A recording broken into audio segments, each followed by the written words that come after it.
Un miroir, une voix, moi, Chad. Ici, on parle d'identité, de blessures, de foi, mais aussi de désir. Tout ce qu'on cache, on l'explore ici, sans filtre, sans tabou. En français, en créole, mais toujours en miroir. Un podcast pour celles et ceux qui veulent se retrouver.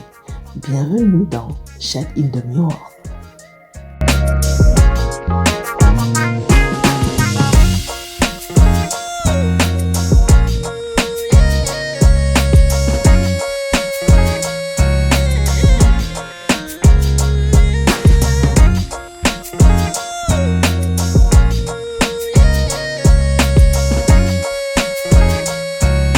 Coucou tout le monde, comment allez-vous? Votre semaine, ça a été? De mon côté, ça a été bien. Bon, à part la chaleur qui veut avoir ma peau ici, franchement, c'était super. Aujourd'hui, je vais aborder un sujet qui est d'actualité depuis quelques temps déjà. Vous avez déjà dû voir le flyer et donc sans surprise, il sera question du fameux syndrome de l'imposteur. Dites-moi, cela vous est déjà arrivé de vous surprendre en train de sourire? Je parle de ce sourire qui fait paraître comme si tout allait bien. Moi, assez souvent, trop souvent même, je dirais, et ceci malheureusement. Je me retrouve dans des situations où je réussis à dire les bonnes phrases avec le bon ton et les bonnes expressions et tout le monde semble être convaincu. Tout le monde, sauf moi. Parce qu'à l'intérieur, je suis littéralement frigorifiée par la peur. Peur qu'on se rende compte que je ne me considère pas aussi compétente, pas aussi forte, pas aussi légitime qu'on le pense. Et c'est lors de ces situations-là, ou plutôt le après, c'est là que je vois que je la connais déjà, vu que j'en connais les signes. Je souffre du syndrome de l'imposteur, et ça ne date pas d'aujourd'hui. Et toi, dis-moi, est-ce que tu le connais, ce sentiment? As-tu déjà vécu une situation où tu pensais ne pas mériter d'être là à l'avant? Te mets-tu toujours en retrait alors que tu sais que tu pourrais faire la chose, mais cette petite voix à l'intérieur de toi persiste et te fait croire que non, tu ne pourras pas? Tu n'y arriveras pas, ce n'est même pas la peine d'y penser. Je parle de cette petite voix qui te fait croire que tu es juste en train de jouer un rôle. Oui, cette voix qui au moment où tu m'écoutes et que tu te dis « oui, je l'ai déjà entendue ». Je parle bien d'elle. Alors, aujourd'hui, on va en parler entre le masque que je porte et le miroir qui me confronte. Il en sera de même pour vous. Donc, je redis, bienvenue dans mon miroir, en souhaitant que les minutes qui vont suivre vous apporteront réconfort, mais surtout que vous vous sentirez vu et compris, car vous n'êtes pas les seuls à vivre cette situation. Le masque, c'est ma façade de contrôle. Oui, j'ai bien dit cela. Vous avez bien entendu. C'est mon personnage bien préparé, poli, compétent, souriant. Vous voyez celui qui connaît les bons mots, les bonnes mimiques et qui peut vous convaincre que tout va bien. Même qu'à l'intérieur, tout tremble. Tout n'est que chaos et peur. Quand je porte ce masque, chaque geste est calculé. Je module ma voix pour paraître confiante. J'incline ma tête juste assez pour montrer l'écoute. J'offre un sourire qui dit « je gère » alors que parfois, je ne gère rien du tout. Je dirais même le plus souvent, je ne gère rien du tout. Derrière, il y a cette peur sourde. Et si aujourd'hui, quelqu'un voyait que je n'ai pas toutes les réponses? Et s'il découvrait que je ne suis pas aussi solide qu'il le pense? Mais mon masque, il est double, car des fois, l'inverse arrive aussi. Je parle de ces fois où je suis figée et que je suis dans l'incapacité totale de répondre, de peur de ne dire une bêtise alors que je connais parfaitement la réponse. Ou alors, que je sais que j'ai les compétences pour gérer la situation, mais je choisis sciemment de me mettre en retrait car j'ai peur de foirer. Ce syndrome m'a déjà tellement coûté, j'ai tellement perdu d'opportunités à cause de lui que ça n'est attristant. Pour moi, le syndrome de l'imposteur, je le vois ainsi. Ce n'est pas juste manquer de confiance, c'est avoir l'impression d'être une fraude dans une salle pleine de gens qui, eux, méritent vraiment d'être là. Si je devais relater des situations où il s'est montré, je peux vous garantir que cet épisode n'en finirait pas. Je vous l'assurerai, je vous le dis vraiment. Déjà, il y a eu cette fois où je me souviens où j'ai dû faire un discours. C'était plus une réflexion que j'avais préparée pour la fête des mères. Et pour moi, franchement, certes, je l'ai préparé et je l'ai lu. mais je n'étais pas convaincue que ça toucherait l'assistance. Et pourtant, après le service, on m'a félicité et les gens semblaient sincères. Il en va de même pour Pâques en 2020. Il y avait Covid, donc il n'y avait que les personnes qui servaient à l'église ce jour-là qui étaient là. Et j'avais fait une réflexion sur la croix. Le culte se faisait en ligne. Alors, j'ai quand même eu pas mal de retours qui me disaient qu'ils avaient aimé la réflexion. Alors que moi, je ne le sentais pas, quoi. Je ne le sentais pas du tout. Oui, à l'extérieur, j'étais droite, articulée, impeccable. Je lisais ma fiche. Mais à l'intérieur, tout bouillait. Dans ma tête, c'était juste un script que je lisais pour que personne ne remarque que mes mains tremblent et qu'elles sont moites et que mon cœur battait la chamade comme pas possible.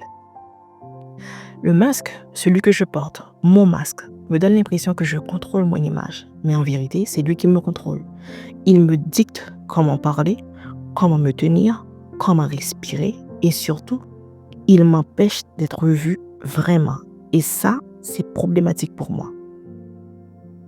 Et vous savez, il y a un problème avec le masque. Le problème, c'est qu'il finit par coller à la peau. Et le jour où on veut l'enlever, il laisse des marques. Alors parfois, je me force à le déposer, à me mettre devant un miroir. Pas celui qui me renvoie juste mon maquillage ou ma coiffure, mais celui qui me confronte vraiment. Ce miroir-là ne ment pas. Il ne filtre pas. Il ne retouche pas. Il ne fait pas de chichi. Il te montre tel que tu es réellement. Et là, c'est comme si le silence devenait lourd. Parce qu'à ce moment-là, je me dois d'affronter une question qui, au prime abord, pourrait paraître simple, et pourtant, elle est terriblement inconfortable. Et cette question est la suivante. Et si la vraie moi suffisait déjà? Avec ce que je vais te dire tantôt, ce qu'il vous faut avant tout retenir, c'est que le miroir, c'est un témoin honnête. Il me montre mes yeux qui sont parfois fatigués, parfois brillants. Il me montre mes cicatrices, les discrètes comme les visibles. Il me montre ce que j'essaie de cacher surtout, mais aussi ce que j'oublie de célébrer. Devant lui, je n'ai pas d'excuses. Non, je ne peux surtout pas en avoir. Devant lui, pas de rôle à jouer. Non, je dirais plutôt plus de rôle à jouer, car il y a juste moi. Et ça, c'est à la fois terrifiant, mais libérateur. Parce que le miroir, lui, ne ment pas. Mais il ne me juge pas non plus. Il me renvoie mes forces, ma résilience, mes talents, ma voix. Il me renvoie tout aussi mes fragilités, mes doutes, mes hésitations, mes blessures. Les deux coexistent parfaitement. Les deux font partie de moi. Les deux sont moi. Je me rends compte que souvent, ce n'est pas le miroir qui me fait peur, c'est mon regard sur ce qu'il reflète.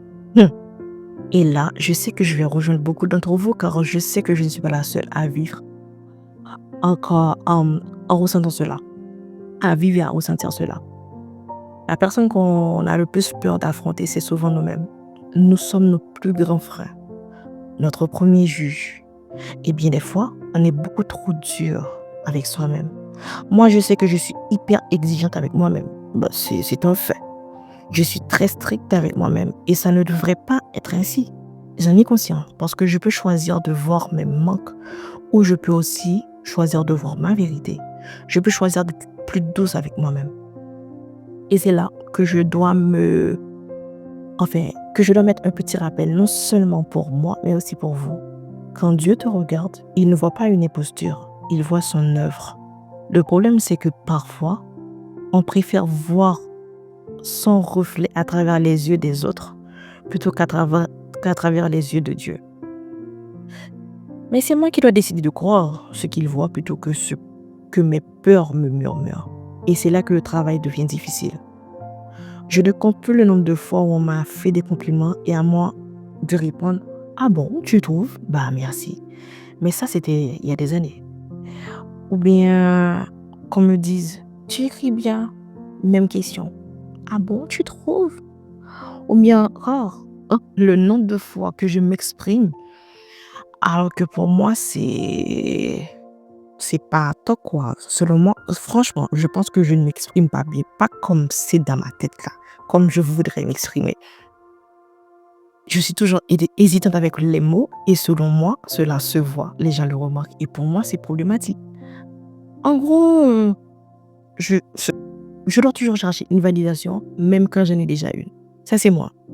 Et sincèrement, c'est épuisant. Il y a encore du chemin à faire, mais on n'en est pas encore là. Là où on voudrait. Mais ça arrive. Petit à petit, mais sûrement. En tout cas, j'aimerais que vous reteniez ceci. Le miroir, lui, ne ment pas. Il ne flatte pas non plus. Il montre. Et ce qu'il montre, c'est que je suis humaine. Et pourtant, c'est assez quoi. C'est assez, tout simplement. Je suis assez. Là, je vais vous faire part de l'entre-deux. Oui, cet endroit dont on ne parle pas assez. Cet endroit inconfortable. Ce moment suspendu entre le masque que moi, malheureusement, j'ai appris à porter et le miroir qui me renvoie ma vérité brute. On pourrait croire que c'est simple. Il suffit de retirer le masque, de se regarder et de s'aimer. Mais non. Physiquement, c'est fait par contre. Bon, c'est déjà un combat en moins, me direz-vous. Mais je n'en suis pas encore là où je voudrais être en termes d'intellect. Bref. Comme je disais tantôt, il y a cet entre-deux, ce terrain mouvant où je n'ai plus la protection du masque, mais pas encore la pleine confiance en mon reflet, en ce qu'il me renvoie. Là, je parle pas de reflet physique, je parle de reflet mental. Pour moi, c'est comme marcher sur un fil tendu. C'est toujours le même cycle. Derrière moi, j'ai le masque qui me crie « Reviens, avec moi tu sais comment sourire, comment séduire, comment impressionner. » Et devant moi, j'ai le miroir qui me murmure « Avance, ici il n'y a pas de performance, il y a juste toi. » Et au milieu, aïe aïe aïe, il y a ce gros fouillis qui contient tous mes doutes, mes hésitations et ce syndrome de l'imposteur qui se faufile comme un être silencieux.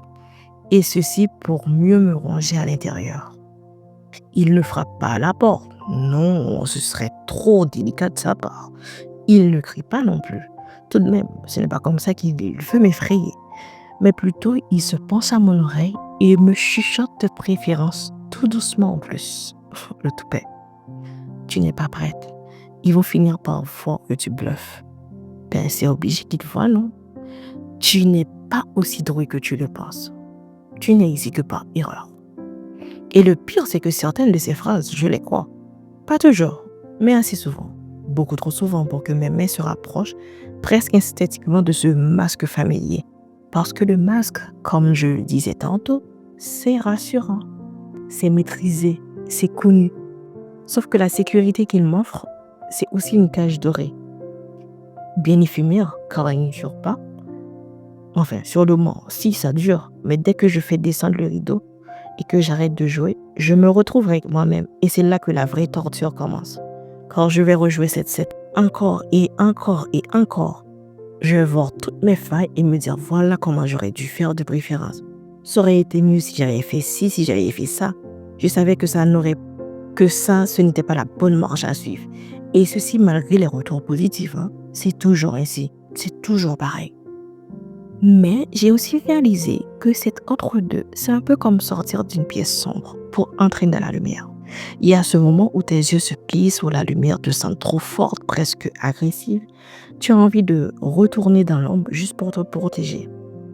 Mais si tu tiens quelques instants, juste quelques instants, tes yeux s'y habituent et tu commences à voir autrement. Et c'est ce que j'ai décidé de faire. Déjà, ce podcast en est là. Enfin, c'en est la preuve vivante. C'est l'une des premières preuves même, je dirais. D'autres sont encore à venir. Et franchement, ça fait du bien. J'aime cet entre-deux. Alors j'apprends. J'apprends à rester dans cet espace sans me précipiter pour le fuir. J'apprends à respirer dans les conforts, à accueillir les battements de cœur rapides, à ne pas paniquer quand le silence devient lourd. Et dans cet espace, j'entends les voix différentes de celles de l'imposteur. Les voix de mes proches qui me rappellent mes victoires, même quand je les minimise. Franchement, merci pour votre amour, pour votre soutien. Je vous aime tellement. La voix de mon expérience qui me prouve que je ne suis pas arrivée ici par hasard. Et surtout, la voix de Dieu qui est la plus importante de toutes, car c'est celle qui ne me demande pas d'être parfaite, mais d'être présente. Petit à petit, je découvre que je peux vivre sans ce masque. Pas parce que j'ai éliminé tous mes doutes, non. Pas parce que je me sens prête tous les jours, mais parce que j'accepte d'être vue telle que je suis. Et ça, c'est une victoire qui ne dépend pas du regard des autres, mais de moi avant tout, moi seule. Oui, je sais, être entre le masque et le miroir, c'est inconfortable, mais c'est là que la guérison commence. Ça, c'est vraiment à retenir. Alors, on a parlé du masque, on a parlé du miroir, mais j'ai pas envie que ça reste juste une belle conversation qui s'oublie quand tu fermes cette application. Alors, laisse-moi te donner 3 outils simples, mais puissants, que tu peux commencer dès aujourd'hui. Il y a la prière d'affirmation, pas une prière longue ou compliquée, juste te rappeler à haute voix si possible qui tu es en Christ. Dire je suis aimé, je suis choisi, je suis pardonné, je suis équipé pour ma mission. Parce que parfois, il faut parler plus fort que les mensonges. Il faut te le répéter jusqu'à ce que tu te convainques toi-même, même si quand tu sors ces mots de ta bouche, tu n'en as aucune conviction. Et il faut les répéter jusqu'à ce que ça devienne vraiment ta réalité. Que tu te dis toi-même que tu veux te mentir jusqu'à ce que ce mensonge devienne ta réalité, si tu crois que c'est un mensonge. Tu vois? Il y a aussi le journal de gratitude personnelle. Chaque jour, note au moins 3 réussites ou petites victoires. Il y a ces journaux qu'on vend, ou bien on peut juste acheter un carnet et les noter, ou bien mettre sur le note de son portable. Si on est plus gadget électronique, et même si c'est juste pour écrire, j'ai pris une dose alors que je n'avais pas d'énergie. C'est déjà quelque chose pour laquelle on devrait être content. On devrait avoir de la gratitude pour, parce que c'est quand même quelque chose de grand. Les petits pas, ça compte. J'ai dit non à quelque chose qui me vidait. Franchement, avoir ce carnet pour consigner ça peut faire du bien. Et se relire après, ça fait du bien parce que ça nous permet de voir, comme si le cumul, ça nous permet de voir que, ok, c'était pas si mal déjà cette journée. J'ai quand même de quoi à être fière de moi. Oui. Donc, ne minimisez pas les choses. Ne mets pas un mais c'est rien. Non, faut pas faire ça. Tout est important. Même ce qui paraît le plus petit est important parce que ça aide à se construire. C'est quelque chose, ça compte. Et en dernier lieu, faut avoir un entourage safe. Garde autour de toi des voix qui te parlent vérité quand ton cerveau commence à inventer des scénarios catastrophes ou à te rabaisser. Ces personnes qui, quand tu oublies qui tu es, te rappellent. Ces 3 choses, ce sont comme 3 cordes qui t'empêchent de replonger trop profond derrière le masque. Elles ne feront pas tout, non, mais elles te garderont connecté à la vraie version de toi. Alors aujourd'hui, je dépose le masque.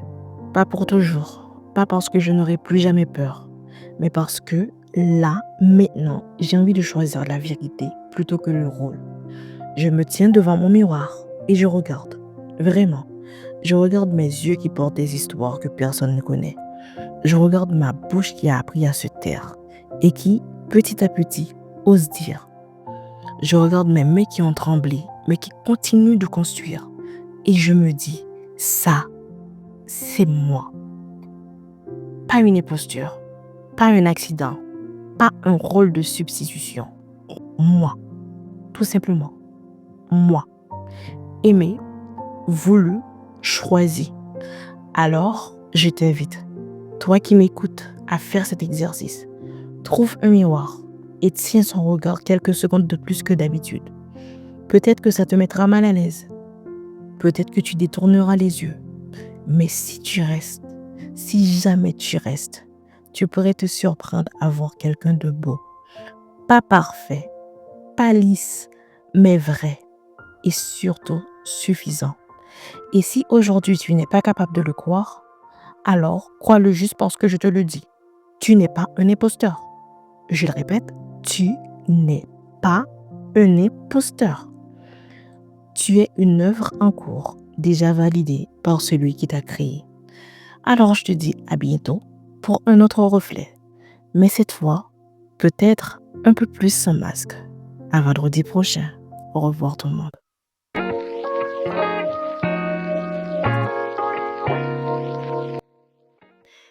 J'espère que tu as passé un bon moment. En tout cas, Merci d'avoir été là. Un miroir avec moi. Ici, on explore ce qu'on cache pour mieux se retrouver.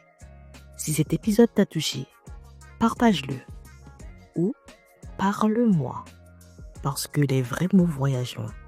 Et n'oublie surtout pas, ton reflet a du feu. C'était Chette in the Miroir. À très bientôt.